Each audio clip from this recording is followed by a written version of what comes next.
This is my secret stash of the ones when he's little. In her bungalow on the outskirts of Amherst, Nova Scotia, Wendy Golden keeps the photos of her son, 20-year-old Cody, stored away. They're just too painful to remain on the walls. He was fun, he was loyal, he was honest. On June 24th, 2014, she found Cody unconscious on the couch. The ambulance arrived and tried everything they could to bring him back, but there was nothing that they could do. Cody died after taking the opioid methadone and a benzodiazepine called clonazepam. Both had been given to him by a co-worker at the New Brunswick fish plant where they worked. Benzodiazepines have been around for 6 decades. The brand names, such as Valium and Ativan, are ubiquitous.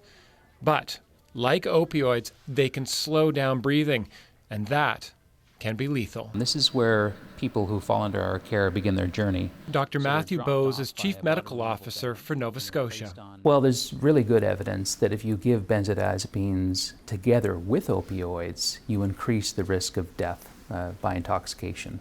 Since 2011, there have been more than 440 opioid-related fatalities in Nova Scotia. In more than half those cases, a benzodiazepine contributed to the death.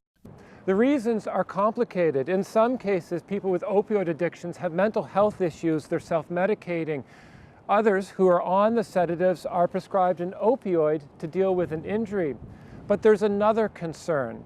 People are reaching out for benzodiazepines to deal with opioid withdrawal.